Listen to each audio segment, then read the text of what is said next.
A gente começa esta edição do Bastidores do Poder desta sexta-feira, dia 20 de novembro, repercutindo o caso da morte de João Alberto Silveira Freitas, de 40 anos, que foi espancado e morto por dois homens em Porto Alegre, no Rio Grande do Sul. E eu queria colocar já nessa discussão importante que a gente sempre precisa falar de forma lamentável, não é, Cláudio Humberto, o que aconteceu, mas a gente precisa, não é, o nosso papel enquanto jornalista, não é, trazer um pouco de,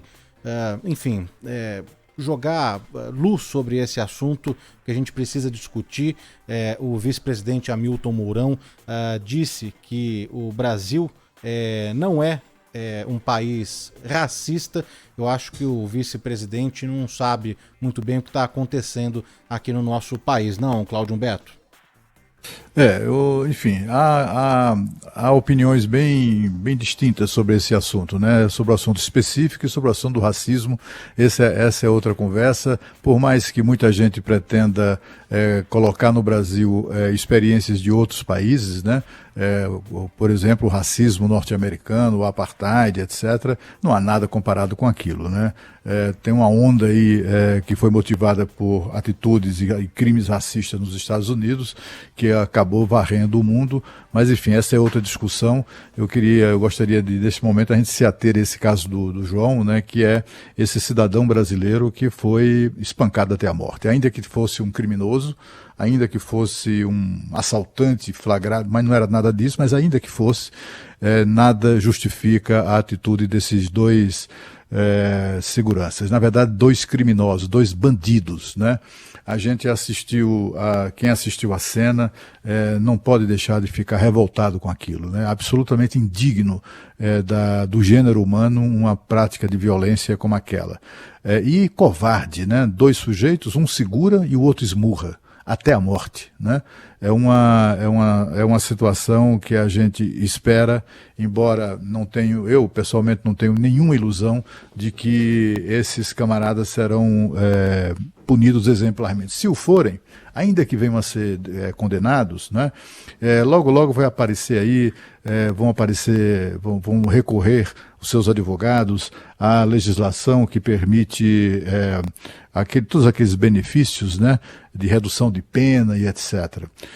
E aí a família do João, os brasileiros todos indignados, a família revoltada e sofrendo com o que vê naquele triste espetáculo de selvageria, né? Então, eu quero dizer o seguinte: eles estão presos, mas não tenham dúvida, daqui a pouco vai aparecer um juiz que vai soltá-los, vai permitir que respondam em liberdade, levando em conta os antecedentes ou a falta deles, etc., que são os pretextos utilizados para manter na rua criminosos desta laia, né? A gente assistiu referências ao supermercado, que o supermercado Carrefour, isso, aquilo outro. Eu não vi nenhuma notícia citando o nome da empresa de segurança que é tão responsável quanto esses criminosos, porque afinal de contas isso é uma demonstração de que a empresa de segurança não seleciona adequadamente, nem treina adequadamente os seus contratados, né? Na verdade, contratou, nesse caso, dois bandidos, né? Dois criminosos. E essa empresa tem que ser responsabilizada também por isso, né? É inaceitável, absolutamente inaceitável, que um ser humano seja tratado daquela maneira e de forma tão vil, tão covarde, né? A minha torcida, e certamente a de todos os brasileiros, é que esses dois facínoras apodreçam na cadeia, né? Fiquem lá apodrecendo até o último dos seus dias. Mas infelizmente a gente sabe que não é isso que vai acontecer. É a Vector Segurança, para quem esses dois sujeitos prestam serviço, não é? E ao que parece, que tudo indica, né, Cláudio, a polícia diz que eles não tinham registro de segurança e que o outro será suspenso, não é? O Giovanni Gaspar da Silva, de 24 anos, é policial militar temporário. Ele foi levado para um presídio militar, e o Magno Braz Borges de 30 anos, segurança da loja. Ele está em um prédio da Polícia Civil. Trazer uma outra informação aqui também para esse debate, que a delegada responsável pela investigação deste homicídio, não é? Ela afirmou que não se trata de racismo, não é? A Roberta Bertoldo, da 2ª Delegacia de Homicídios e Proteção à Pessoa de Porto Alegre, não explicou, viu, Cláudio? E cumprimento também agora aqui a Alana Canepa. Ela não explicou por que esse crime não se enquadra como racismo, né? O inquérito, claro, apura a motivação dessas agressões e, como o Cláudio disse, né, vai longe essa história, né, Lana? Exatamente. Boa tarde a todos. É muito chocante a imagem, mas ainda há muitas peças que a gente precisa entender em que contexto aquilo aconteceu. Injustificável a violência, o contexto, não interessa, mas a gente não sabe de fato que discussão foi aquela, o que provocou o problema, nem a polícia sabe dizer claramente o que aconteceu ali naquele momento.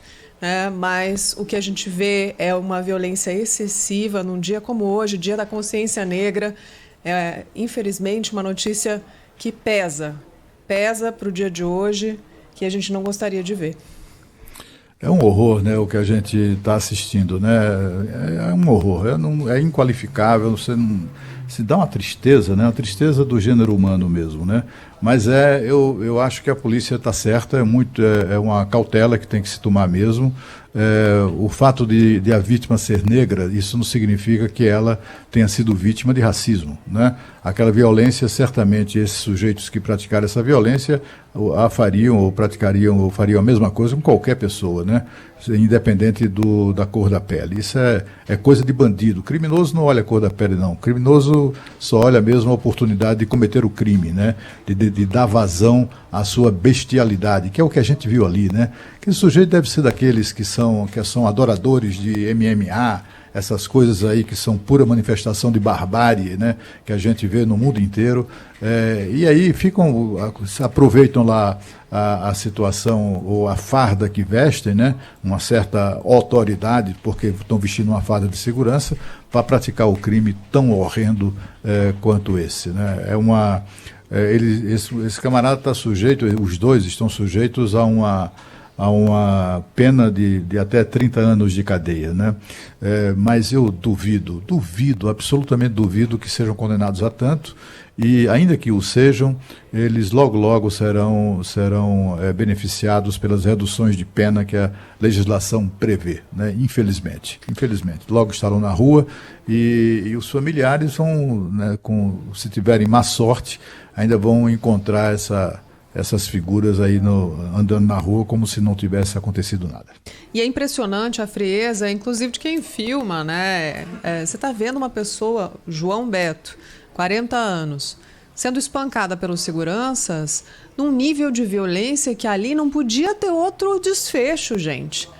Era gravíssimo o que estava acontecendo e as pessoas filmando, como a gente já ficou estupefato com outras cenas como essa, né? Em que a pessoa está fazendo um salvamento, um resgate, em que as pessoas precisam ajudar, né? A gente vai continuar vivendo as nossas vidas atrás da tela. Até quando? Façam alguma coisa. Ninguém vai tentar impedir, ninguém vai chamar ajuda, chama a polícia. E um deles era... Não, e tem uma funcionária, eu acho que é uma funcionária do supermercado, filmando tudo. Assim, pois filmando bem. Filmando como se fosse não para incriminar os colegas, né, mas para incriminar a vítima, né, filmando. Para garantir que eles teriam alguma razão naquela situação violentíssima. Exatamente. Mas tem várias coisas, né? Já vi uma notícia dizendo que a funcionária uma notícia dava conta de que uma funcionária do supermercado disse que ele a ameaçou. Depois há uma outra notícia de que, na verdade, era uma brincadeira. E aí os seguranças se confundiram.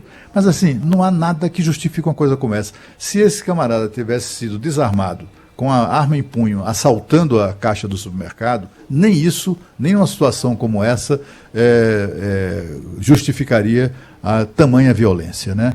Uma situação como essa, por exemplo, de um assaltante que é imobilizado por seguranças, a polícia é que tem que resolver. Ele tem que chamar a polícia ir lá e tomar conta do bandido. Não é para fazer justiça com as próprias mãos. Se bem que nesse caso não se tratava de fazer justiça com as próprias mãos. Se tratou de pura barbárie, né?